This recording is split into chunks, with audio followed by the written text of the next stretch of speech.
Hi നമസ്കാരം. Malaysia smart phone ഇൻസ്റ്റിറ്റ്യൂട്ടിൻ്റെ പുതിയൊരു വീഡിയോയിലേക്ക് സ്വാഗതം. നമ്മളിന്നുള്ളത് കേരളത്തിൻ്റെ തലസ്ഥാന നഗരിയായ തിരുവനന്തപുരത്താണ്. തിരുവനന്തപുരത്ത് നമ്മുടെ ടെക്കികൾ കൂടുകൂട്ടുന്ന ടെക്നോ പാർക്കിന് സമീപം കഴക്കൂട്ടത്തിനടുത്ത് കുളത്തൂർ ജംഗ്ഷനിലാണ്. അവിടെ ആപ്ലോട്ട്സ് എന്ന് പറയുന്ന ആപ്പിളിൻ്റെ എക്സ്ക്ലൂസീവ് സർവീസ് സെൻ്ററിലാണ്, സ്മാർട്ട് ഫോൺ സർവീസ് സെൻ്ററിലാണ്. സ്മാർട്ട് ഫോൺ മാത്രമല്ല, അതുമായിട്ട് ബന്ധപ്പെട്ട ഗാഡ്ജറ്റ്സൊക്കെ സർവീസ് ചെയ്യുന്ന സ്ഥലത്താണ്. നമ്മൾ വേറൊന്നിനും വന്നതല്ല, നമ്മുടെ മലേഷ്യ സ്മാർട്ട് ഫോൺ ഇൻസ്റ്റിറ്റ്യൂട്ടിൽ പഠിച്ച് ഇന്ന് ഈ ആപ്ലോട്ട്സിൽ വർക്ക് ചെയ്യുന്ന ഒരാളെ പരിചയപ്പെടുത്താൻ വേണ്ടിയിട്ടാണ്. പരിചയപ്പെടുത്തുന്നത് ഞാനല്ല, അദ്ദേഹം തന്നെ പരിചയപ്പെടുത്തും. അപ്പോൾ നമുക്ക് ആളെ പരിചയപ്പെടാം. പേരൊക്കെ ഒന്ന് പറഞ്ഞ് പരിചയപ്പെടും. എൻ്റെ പേര് യദുകൃഷ്ണ എന്നാണ്. ഞാൻ കണ്ണൂരിൽ നിന്നാണ് വരുന്നത്. കണ്ണൂരിൽ എവിടെയാണ്? കണ്ണൂർ മട്ടന്നൂരാണ് അല്ലേ? അപ്പോൾ മട്ടന്നൂർ നമ്മുടെ മാരാറുടെയൊക്കെ അടുത്താണല്ലേ? മാരാറുടെ നാടാണ്. ഓക്കെ.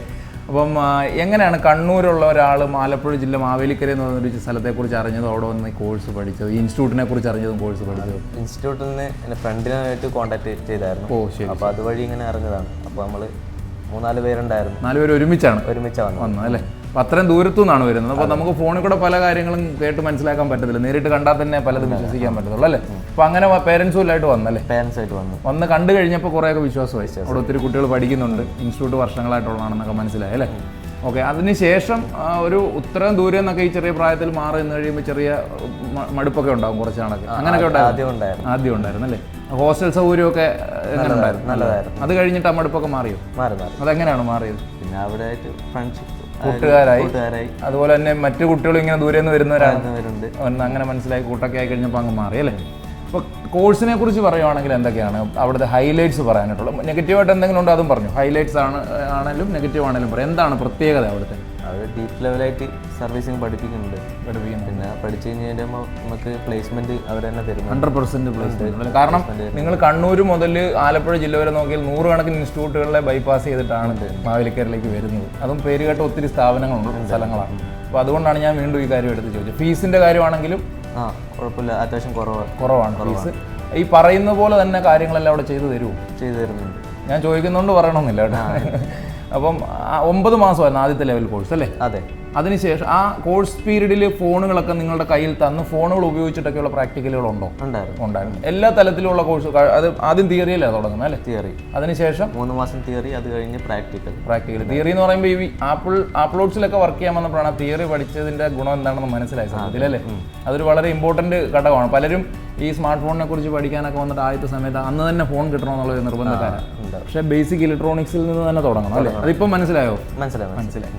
അപ്പം അങ്ങനെ 9 മാസം കഴിഞ്ഞു, പ്രാക്ടിക്കലൊക്കെ ചെയ്തു. എക്സാം ഒക്കെ ഉണ്ടായിരുന്നു? എക്സാം ഉണ്ടായിരുന്നു. എല്ലാ ആഴ്ചയിലും ഉണ്ടാവും അല്ലേ? എക്സാമിന് മാർക്ക് കുറഞ്ഞാൽ എന്താണ് പണിഷ്മെന്റ്? ഇമ്പോസിഷൻ. ഒത്തിരി എഴുതിയോ? അങ്ങനെ എഴുതി വീണ്ടും പഠിച്ചല്ലേ? പഠിച്ചു. അപ്പോൾ അതിനുശേഷം വീണ്ടും എങ്ങനെയായിരുന്നു ഇന്റർവ്യൂ ഒക്കെ? അവിടുന്ന് തന്നെ സെറ്റ് ചെയ്താണോ നിങ്ങൾ തന്നെ കണ്ടത്? അല്ല, അവിടുന്ന് തന്നെ ഇന്റർവ്യൂവിന് സെറ്റ് ചെയ്തതാണ് അല്ലേ? ഇപ്പോൾ നിങ്ങളുടെ കൂടെ 4 ആൾക്കാരുണ്ടായിരുന്നു. അവർക്ക് എല്ലാവർക്കും ജോലിയായോ? എല്ലാവർക്കും ആയി അല്ലേ? ഒരാൾക്ക് മാത്രമല്ല, അവിടെ പഠിച്ചാൽ 100% പ്ലേസ്മെന്റ് എന്ന് പറയുന്നത് കൃത്യമാണ് അല്ലേ? അതെ. ഓക്കെ. ഇപ്പോൾ എങ്ങനെ പോകുന്നു ജോലി? സുഖം. വീട്ടിലൊക്കെ എന്താണ്, വീട്ടുകാരൊക്കെ എന്ത് പറയും? ഹാപ്പിയാണ്.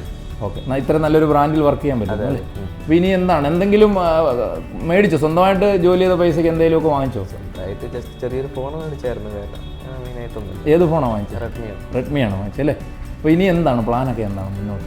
വലിയ പ്ലാനൊന്നും ഇപ്പോൾ ഇല്ല. എന്നാലും എന്തെങ്കിലുമൊക്കെ സ്വപ്നം മനസ്സിൽ കാണുമോ? ഞങ്ങളോട് പറയാൻ മടിയുള്ളതുകൊണ്ടാണോ? അല്ല, വലുതായിട്ടൊരു പ്ലാൻ അങ്ങനെ ഇല്ല. ഇട്ടിട്ടില്ലല്ലേ? ഇടണ്ട എന്തെങ്കിലും. പിന്നെ ഇങ്ങനെ ഈ ഫീൽഡിൽ തന്നെ പിടിച്ച് നിൽക്കുക എന്നുള്ളതാണ് സ്വപ്നം അല്ലേ? കൂടുതൽ കാര്യങ്ങൾ പഠിക്കണം, നല്ല രീതിയിൽ വർക്ക് ചെയ്യണം, അത്യാവശ്യം നല്ല ലൈഫ് സ്റ്റൈൽ ഉണ്ടാക്കണം അല്ലേ? ഓക്കെ. നാട്ടിലൊക്കെ കൂടെ പഠിച്ച പല ആൾക്കാർ ഇപ്പോഴും കോഴ്സുകളൊക്കെ പഠിച്ചുകൊണ്ട് നടക്കണം. കോഴ്സ് പഠിച്ചവർ കാണും, കോഴ്സ് പഠിച്ച് പാസ്സാവാത്തവർ കാണും, ഒന്നിനും പോകാത്തവരും ഒക്കെ കാണും അല്ലേ? ഇപ്പോൾ എത്ര വയസ്സായി? 18 വയസ്സായി. അപ്പോൾ 18 വയസ്സായപ്പോൾ തന്നെ ജോലിയായി. എന്തായാലും മുന്നോട്ടും എല്ലാവിധ ആശംസകളും നേരുന്നു. ഞങ്ങളുടെ ഇൻസ്റ്റിറ്റ്യൂട്ടിൻ്റെ ഭാഗത്തുനിന്നുള്ള എല്ലാ സപ്പോർട്ടും ഉണ്ടാവും. Thank you.